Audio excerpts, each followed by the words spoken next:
할렐루야. 오늘도 귀한 기도의 자리에 나온 성도님들을 환영합니다. 2026년 2월 12일 목요일 새벽 기도회를 시작하겠습니다. 오늘 우리에게 주신 하나님의 말씀은 요한복음 4장 43절부터 54절까지 말씀입니다.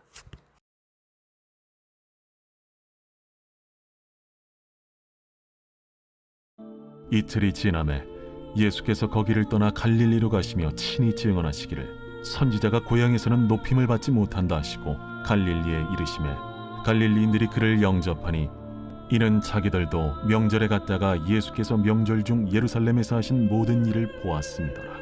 예수께서 다시 갈릴리 가나에 이르시니 전에 물로 포도주를 만드신 곳이라. 왕의 신하가 있어 그의 아들이 가버나움에서 병들었더니 그가 예수께서 유대로부터 갈릴리로 오셨다는 것을 듣고 가서 청하되 내려오셔서 내 아들의 병을 고쳐주소서. 하니 그가 거의 죽게 되었습니다. 너희는 표적과 기사를 보지 못하면 도무지 믿지 아니하리라. 주여, 내 아이가 죽기 전에 내려오소서. 가라, 내 아들이 살아있다. 그 사람이 예수께서 하신 말씀을 믿고 가더니 내려가는 길에서 그 종들이 오다가 만나서 아이가 살아있다.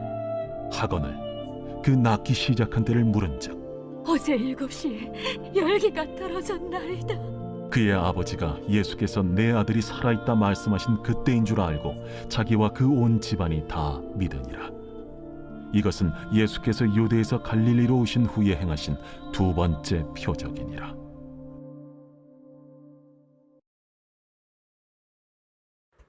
유대를 떠나서 사마리아를 통과하여 수가성 여인을 만나 복음을 전하며 그곳에서 이틀을 유하신 예수님께서는 이제 갈릴리로 향하셨습니다.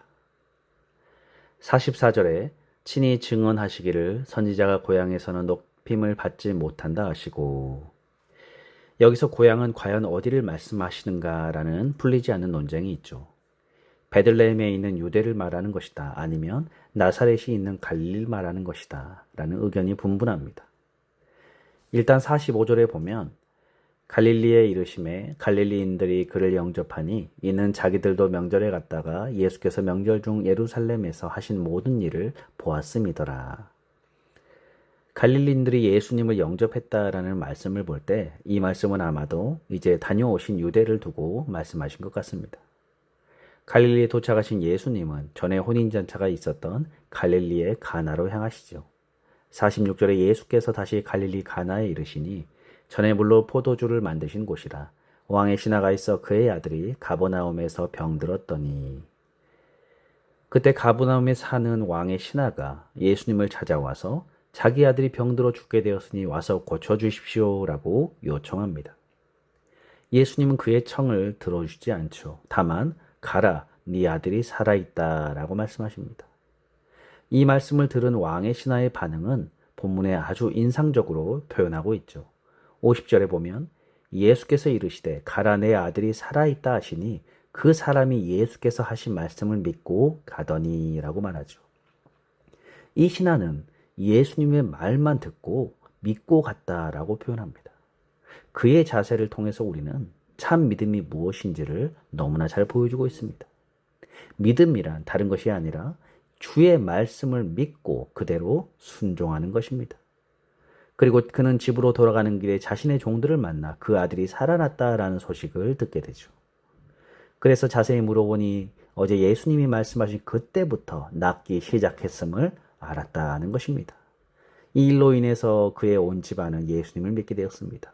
그리고 결론적으로 54절에 이렇게 말씀하시죠. 이것은 예수께서 유대에서 갈릴리로 오신 후에 행하신 두 번째 표적이니라. 이 예수님이 행하신 두 번째 표적을 말해주며 본문은 끝이 납니다. 오늘 본문은 소위 믿음에 대해서 잘 보여주고 있는 본문이죠.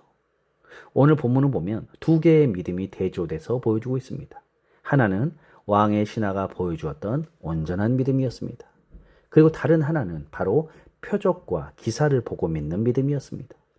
48절에 보니까 예수께서 이르시되 너희는 표적과 기사를 보지 못하면 도무지 믿지 아니하리라 라고 말씀하시죠. 예수님이 왜 이런 말씀을 하셨습니까? 앞서서 예수님은 선지자가 고향에서 환영을 받지 못한다라고 하셨습니다. 고향이라고 할 수 있는 갈릴리 사람들이 예수님을 영접합니다. 그 이유가 무엇입니까? 45절에 갈릴리에 이르심에 갈릴리인들이 그를 영접하니 이는 자기들도 명절에 갔다가 예수께서 명절 중 예루살렘에서 하신 모든 일을 보았음이더라 라고 말씀하시죠. 그들은 예수님이 예루살렘에서 하신 일을 보았다라는 것입니다. 앞에 2장 23절 24절에 보면 예수님은 예루살렘에서 많은 사람들에게 그의 행하시는 표적을 보여주셨습니다. 갈릴리 사람들도 예수님이 행하신 표적을 보았을 것입니다.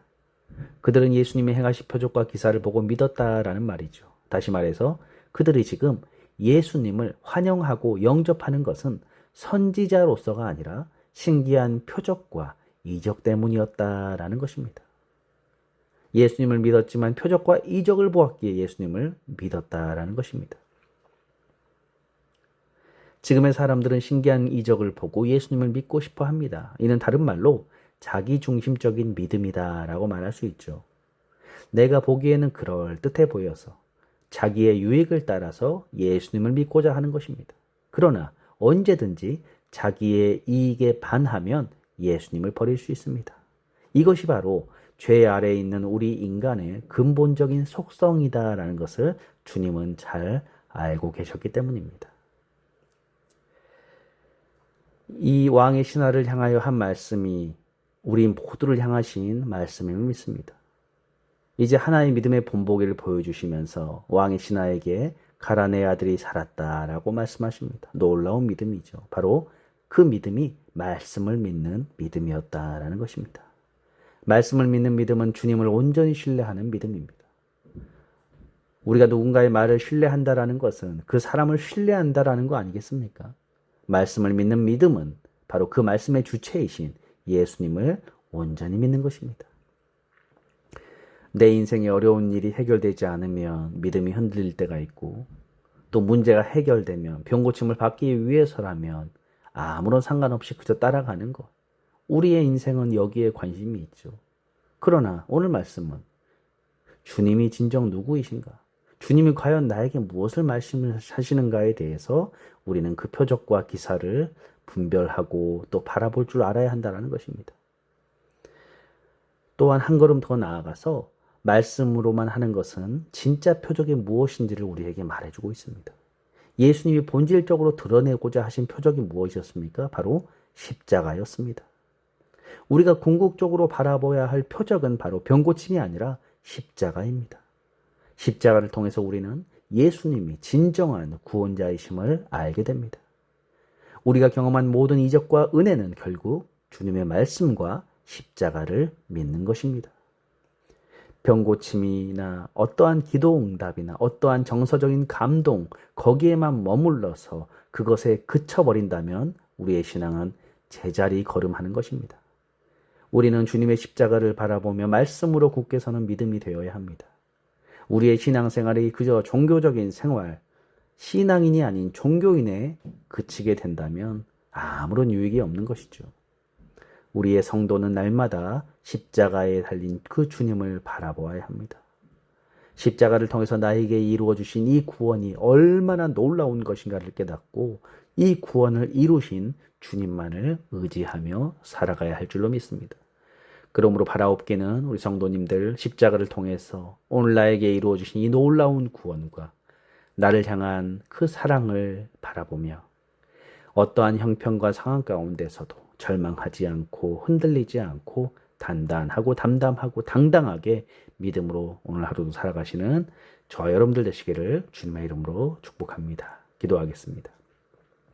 하나님, 우리가 믿음으로 바라보아야 할 것은 오직 십자가임을 고백합니다.